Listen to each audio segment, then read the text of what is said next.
Hi guys, welcome to our teach Kannada YouTube channel. So ಇವತ್ತಿನ ವಿಡಿಯೋದಲ್ಲಿ ನಿಮಗೆ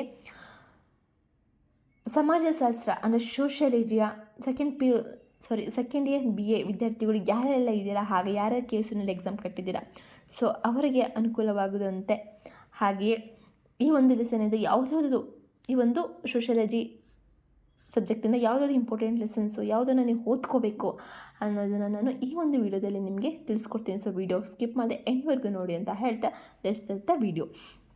ಸೊ ಬ್ಲಾಕ್ 1ನಲ್ಲಿ ಇದು ಆ್ಯಕ್ಚುಲಿ ನಾನು 2025 ಜುಲೈ ಅಂದರೆ ಸೆಪ್ಟೆಂಬರ್ ಅಕ್ಟೋಬರಲ್ಲಿ ಎಕ್ಸಾಮ್ ನಾನು ಬರ್ತಿದ್ದು. ಸೊ ನಾನೊಂದು ಈ ಥರ ಒಂದು ಮೆಥಡ್ ಹಾಕ್ಕೊಂಡಿದ್ದೆ, ಯಾವುದಾದ್ರು ಇಂಪಾರ್ಟೆಂಟ್ ಇರುತ್ತೆ ಅಂತೆಲ್ಲ. ಸೊ ಘಟಕ 1ರಲ್ಲಿ ನಿಮಗೆ ನೋಡಿ 4 ಬಾರಿ ಬ್ಲಾಕ್ 1, ಬ್ಲಾಕ್ 2, ಬ್ಲಾಕ್ 3, ಬ್ಲಾಕ್ 4 ಹಾಗೆಯೇ ಬ್ಲಾಕ್ 6 ಇಂದ ನಿಮಗೆ ತುಂಬ ಸಲ ರಿಪೀಟೆಡ್ ಅಂದರೆ ಕ್ವಶನ್ಸ್ನ ಕೇಳಿರುವಂಥದ್ದು. ರಿಪೀಟೆಡ್ ಕ್ವಶನ್ ಅನ್ನೋದಕ್ಕಿಂತ ಆ ಒಂದು ಲೆಸನಿಂದ ಕ್ವಶನ್ನ ಕೇಳಿರುವಂಥದ್ದು. ಹಾಗೆಯೇ ಕೆಲವರು ಅಂತಾರೆ ಬ್ಲೂ ಪ್ರಿಂಟು ಬೇಕಂದರೆ, ಸೊ ಬ್ಲೂ ಪ್ರಿಂಟು ನಮಗೆ ಡಿಗ್ರಿಯವ್ರಿಗೆ ಕೊಡಲ್ಲ, ಅಂದರೆ KSUನವ್ರಿಗೆ ಕೊಡಲ್ಲ. ಸೊ ನೀವು ಏನು ಮಾಡಬೇಕಂದ್ರೆ ಯಾವ ಕ್ವಶನ್ ಕೊಡ್ತಾರೆ ಅನ್ನೋದಕ್ಕಿಂತ ಯಾವೊಂದು ಲೆಸನಿಂದ ಕೊಡ್ತಾರೆ ಅನ್ನೋದನ್ನು ನೀವು ತಿಳ್ಕೊಂಡ್ರೆ ತುಂಬ ಇಂಪಾರ್ಟೆಂಟ್. ಹಾಗೆ ಆ ಒಂದು ಲೆಸನ್ನಲ್ಲಿ ಯಾವುದಕ್ಕೂ ಕ್ವಶನ್ ಕೊಡಲಿ, ಆ ಒಂದು ಲೆಸನ್ನ ನೀವು ಅರ್ಥ ಮಾಡ್ಕೊಂಡು ನೀವು ಆರಾಮಾಗಿ ಬರೀಬೋದು. ಆಮೇಲೆ ಸೋಷಿಯಾಲಜಿ ಅಂತೂ ತುಂಬ ಈಸಿಯೆಸ್ಟ್ ಸಬ್ಜೆಕ್ಟ್ ಅಂತ ಹೇಳ್ತೀನಿ, ಯಾಕಂದರೆ ನಮ್ಮ ಸಮಾಜದ ಬಗ್ಗೆ ಇರುವಂಥದ್ದು. ಸೊ ನೀವು ಏನೂ ಓದದೇ ಇದ್ರೂ ಕೂಡ ಸ್ವಲ್ಪ ನಾಲೆಡ್ಜ್ ಇದ್ದರೆ ನೀವು ಆರಾಮಾಗಿ ಬರಿಬಹುದು ಅನ್ನೋದಕ್ಕೆ ನಾನು ಎಕ್ಸಾಂಪಲ್ ಕೂಡ. ಸೊ ಚೆನ್ನಾಗಿ ಬರಿಬಹುದು, ಏನೂ ಅಷ್ಟು ಕಷ್ಟ ಇಲ್ಲ. ನೋಡಿರ್ಬೋದಲ್ವ ಇಲ್ಲಿ ವಿವಾಹದ ಬಗ್ಗೆ, ಹಿಂದೂ ವಿವಾಹದ ಬಗ್ಗೆ ಕೇಳಿದ್ದಾರೆ, ಮುಸ್ಲಿಂ ಅವರ ವಿವಾಹ ಬಗ್ಗೆ, ಕ್ರೈಸ್ತವ ವಿವಾಹ, ಕುಟುಂಬ, ಹಿಂದೂ ವಿಭಕ್ತ ಕುಟುಂಬ. ಸೊ ನೋಡ್ಬೋದು ಎಲ್ಲ ಕೂಡ ತುಂಬ ಈಸಿ ಇದೆ, ಆರಾಮಾಗಿ ಬರಿಬೋದು. ಸೊ ನೋಡ್ಬೋದು ಇಲ್ಲಿ ಬ್ಲಾಕ್ 1ನಿಂದ 4 ಬಾರಿ ಕ್ವಶನ್ನ ಕೇಳಿರುವಂಥದ್ದು. ಹಾಗೆ ಇಂಪಾರ್ಟೆಂಟ್ ರಿಪೀಟೆಡಾಗೂ ಕೂಡ ಕೇಳಿದ್ದಾರೆ. ಹಾಗೆ ಬ್ಲಾಕ್ 2ಇಂದನೂ ಕೂಡ ತುಂಬ ಇಂಪಾರ್ಟೆಂಟ್ ಲೆಸನ್, ಹಾಗೆ ಅದರಲ್ಲೂ ಕೂಡ 4 ಬಾರಿ ಇಂಪಾರ್ಟೆಂಟ್ ರಿಪೀಟೆಡಾಗಿ ಕೇಳಿದ್ದಾರೆ. ಅದು ಕೂಡ ರಿಪೀಟೆಡ್ ಕ್ವಶನ್ಸ್ನ ಕೂಡ ಕೇಳಿರುವಂಥದ್ದು. ಹಾಗೆ ವಿವಾಹ ಮತ್ತು ಹಿಂದೂ ವಿವಾಹದಲ್ಲೂ ಕೂಡ 4 ಬಾರಿ ಅಂದರೆ ರಿಪೀಟೆಡಾಗಿ ಆ ಒಂದು ಲೆಸನ್ನಿಂದ ಕ್ವಶನ್ನ ಕೇಳಿರುವಂಥದ್ದು. ಹಾಗೆಯೇ ಕ್ರೈಸ್ತರ ವಿವಾಹ, ಸೊ ಅದರಲ್ಲೂ ಕೂಡ 3 ಬಾರಿ ಒಂದು ಕ್ವಶನ್ನ ಕೇಳಿರುವಂಥದ್ದು. ಸೊ ಇಷ್ಟರಲ್ಲಿ ವಿವಾಹ, ಹಿಂದೂ ವಿವಾಹ, ಕ್ರೈಸ್ತರ ಈ 3 ಓದ್ಕೊಂಡ್ರು ನಡೆಯುತ್ತೆ. ಇಷ್ಟನ್ನು ಓದ್ಕೊಂಡ್ರು ಕೂಡ ಆರಾಮಾಗಿ ನೀವು ಸ್ಕೋರ್ ಮಾಡ್ಬೋದು ಅಂತ ಹೇಳಕ್ಕೆ ಇಷ್ಟಪಡ್ತೀನಿ. ಸೊ ನೀವು ಅಂತಿದ್ದೀರಾ ಇದೇನು ಮೇಡಮ್ ನೀವು ಕರೆಕ್ಟಾಗಿ ಒಂದೇ ಹೇಳ್ತಾ ಇಲ್ಲ, ಇಂಪಾರ್ಟೆಂಟ್ ಲೆಸನ್ ಅಂತ ಎಲ್ಲನೂ ಕೂಡ ಇಂಪಾರ್ಟೆಂಟ್ ಅಂತ ಹೇಳ್ತೀರಾ ಅಂತ. ಸೊ ನಾನು ಎಲ್ಲನೂ ಕೂಡ ಇಂಪಾರ್ಟೆಂಟ್ ಅಂತ ಹೇಳ್ತಾ ಇಲ್ಲ. ಸೊ ನೋಡಿ ಇಲ್ಲಿ ಇಷ್ಟು ನಾನು ಹಾಕಿದ್ದೀನಿ ಅಲ್ವ ಇಂಪಾರ್ಟೆಂಟ್, ಇಷ್ಟೊಂದು ಇಂಪಾರ್ಟೆಂಟ್ ಅಂತ ಹಾಕಿರುವಾಗ ಇದರಲ್ಲಿ ಯಾವುದಾದ್ರು ಒಂದು 2 ಲೆಸನ್ಸ್ ಅಥವಾ 3 ಲೆಸನ್ಸ್ನ ನೀವು ಚೆನ್ನಾಗಿ ಓದ್ಕೊಳ್ಳಿ. ಸೊ ಅದರಿಂದನೇ ಆರಾಮಾಗಿ ಮಾರ್ಕ್ಸ್ ಬರುತ್ತೆ. ಸೊ ಇಲ್ಲಾಂದರೆ ಎಲ್ಲನೂ ಒಂದ್ಸಲ ನಾನು ಓದ್ತೇನೆ, ಒಂದ್ಸಲ ನೋಡ್ಕೋತೇನೆ, ಒಂದ್ಸಲ ಅರ್ಥ ಮಾಡ್ಕೋತೇನೆ ಅಂದರೆ ತುಂಬ ಈಸಿ ಇದೆ, ಕಷ್ಟ ಏನಿಲ್ಲ. ಸೊ ನೆಕ್ಸ್ಟ್ ಬ್ಲಾಕ್ 2ಯಲ್ಲಿ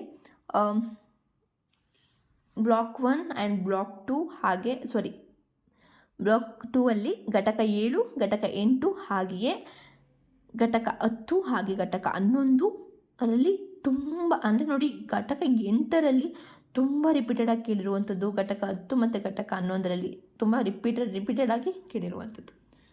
ಸೊ ಇದು ಬೇಡ ಬಿಡಿ, ಕುಟುಂಬನೂ ಬೇಡ, ಬಂಧುತ್ವ ವ್ಯವಸ್ಥೆನೂ ಬೇಡ. ಈ 3ರಲ್ಲಿ ಅಂದರೆ ಘಟಕ 8, ಘಟಕ 10, ಘಟಕ 11 ಈ 3ರಿಂದ ಚೆನ್ನಾಗಿ ಓದ್ಕೊಳ್ಳಿ. ಯಾಕಂದರೆ ತುಂಬ ಸಲ ರಿಪೀಟೆಡಾಗಿ ಅಂದರೆ ಆ ಒಂದು ಲೆಸನ್ನಿಂದ ರಿಪೀಟೆಡಾಗಿ ಕೇಳಿರುವಂಥದ್ದು. ಸೊ ಅರ್ಥ ಆಯಿತು ಅಂದ್ಕೋತೀನಿ. ಸೊ ಓದ್ಕೊಳ್ಳಿ. ಸೊ ನೆಕ್ಸ್ಟು ಬ್ಲಾಕ್ 3ಯಲ್ಲಿ ನೋಡೋಣ. ಸೊ ಬ್ಲಾಕ್ 3ಯಲ್ಲಿ ಘಟಕ 14 ಹಾಗೆ ಘಟಕ 16, ಘಟಕ 17 ಹಾಗೆ ಘಟಕ 18 ಇಂಪಾರ್ಟೆಂಟ್ ಲೆಸನ್ಸ್ ಆಗಿರುತ್ತೆ. ಸೊ ಇದರಲ್ಲಿ ನೀವು ಘಟಕ 17, ಘಟಕ 18 ಇವೆರಡನ್ನ ಚೆನ್ನಾಗಿ ಓದ್ಕೊಂಡ್ರೂ ಕೂಡ ಆರಾಮಾಗಿ ಬರಿಬೋದು, ಸರಿನಾ? ಹಾಗೆಯೇ ಬ್ಲಾಕ್ 4ರಲ್ಲಿ 19, 21, 23 ಹಾಗೆ 24. ಸೊ ಇದರಲ್ಲಿ ನಿಮಗೆ ತುಂಬ ಇಂಪಾರ್ಟೆಂಟ್ ಅಂತ ಅನಿಸೋದು ಭಾರತ ಮತ್ತು ಕನ್ನಡ ಹಿಂದುಳಿದ ವರ್ಗಗಳ ಚಳುವಳಿ. ಸೊ ಇದು ಈ ಒಂದು 3 ಘಟಕ 23, 24 ಹಾಗೆ 21 ಹಾಗೆಯೇ 19. ಸೊ ಇಷ್ಟನ್ನು ನೀವು ಓದ್ಕೊಂಡ್ರೆ ನೀವು ಆರಾಮಾಗಿ ಎಕ್ಸಾಮ್ನ ಬರೀಬೋದು. ಹಾಗೆ ಈ ಒಂದು ಲೆಸನ್ಸ್ಗಳಿಂದ ನಿಮಗೆ ತುಂಬ ಸಾರಿ ಕ್ವಶನ್ನ ಕೇಳಿರುವಂಥದ್ದು ಅಂತ ಹೇಳೋಕ್ಕೆ ಇಷ್ಟಪಡ್ತೀನಿ. ಹಾಗೆ ಈ ಒಂದು ಸೋಷಿಯಾಲಜಿನ ಯಾವ್ಯಾವ ಥರ ಕ್ವಶನ್ನ ಕೇಳಿರ್ತಾರೆ ಅಂತ ನಾನು 5 ಮಾರ್ಕ್ಸ್ 10 ಮಾರ್ಕ್ಸ್ ಹಾಗೆ 15 ಮಾರ್ಕ್ಸನ್ನು ಒಂದು ಕಡೆ ಬರೆದು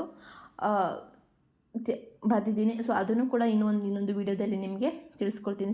ಸ್ಕ್ರೀನ್ಶಾಟ್ ತೊಗೊಂಡು ನೀವು ಆ ಕ್ವಶನ್ಸ್ಗಳನ್ನ ನೀವು ಓದ್ಕೊಂಡು ಆ ಕ್ವಶನ್ಗಳ ಮೇಲೆ ಡಿಪೆಂಡ್ ಆಗಿ ನೀವು ಎಕ್ಸಾಮಲ್ಲಿ ಸ್ಕೋರ್ ಆರಾಮಾಗಿ ಮಾಡ್ಬೋದು ಅಂತ ಹೇಳೋಕ್ಕೆ ಇಷ್ಟಪಡ್ತೀನಿ. ಸೊ ಇನ್ನು ನೆಕ್ಸ್ಟ್ ವೀಡಿಯೋ ನಾನು ಖಂಡಿತ ನನ್ನ ಒಂದು ವೀಡಿಯೋದಲ್ಲಿ ಅಂದರೆ ನನ್ನ ಚಾನಲಲ್ಲಿ ಅಪ್ಲೋಡ್ ಮಾಡ್ತೀನಿ. ಸೊ ನೀವು ವೀಡಿಯೋ ಬೇಕು ಅಥವಾ ನಿಮಗೆ ನೋಟಿಫಿಕೇಷನ್ ಅಪ್ಲೋಡ್ ಮಾಡಿದಾಗ ನಿಮಗೆ ಬೇಗ ಬರುತ್ತೆ. ಸೊ ನೀವು ಸಬ್ಸ್ಕ್ರೈಬ್ ಮಾಡಿಕೊಂಡ್ರೆ ಹಾಗೆ ಪಕ್ಕದಲ್ಲಿರೋ ಬೆಲ್ ಐಕಾನ ಕ್ಲಿಕ್ ಮಾಡಿದ್ರೆ ನಿಮಗೆ ಯಾವುದೇ ಒಂದು ವೀಡಿಯೋ ಮಾಡಿದ್ರೂ ಕೂಡ ನಿಮಗೆ ಸಬ್ಸ್ಕ್ರೈಬ್ ಅಂದರೆ ನೋಟಿಫಿಕೇಷನ್ ನಿಮಗೆ ಬರುತ್ತೆ. ಸೊ ಸಬ್ಸ್ಕ್ರೈಬ್ ಮಾಡಿ ನಿಮಗೆ ಇಷ್ಟ ಆದಲ್ಲಿ ಅಂತ ಹೇಳ್ತಾ, ಹಾಗೆ ಇಷ್ಟ ಆಗಿದರೆ ಲೈಕ್ ಮಾಡಿ, ಇಲ್ಲಾಂದರೆ ಡಿಸ್ಲೈಕ್ ಮಾಡಿ, ಇಟ್ಸ್ ಓಕೆ. ಹಾಗೆಯೇ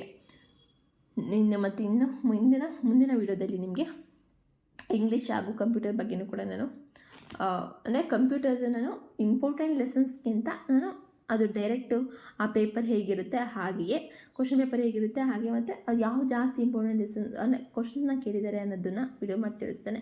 ಇಂಗ್ಲೀಷು ಯಾವುದು ಇಂಪಾರ್ಟೆಂಟ್ ಲೆಸನ್ ಅಂತ ನಾನು ಮುಂದಿನ ವೀಡಿಯೋದಲ್ಲಿ ತಿಳಿಸ್ಕೊಡ್ತೀನಿ. ಸೊ ಅದಕ್ಕಾಗಿ ನೀವು ಸಬ್ಸ್ಕ್ರೈಬ್ ಮಾಡ್ಕೊಳ್ಳಿ ಅಂತ ಹೇಳ್ತಾ, see you the next video. Bye, take care.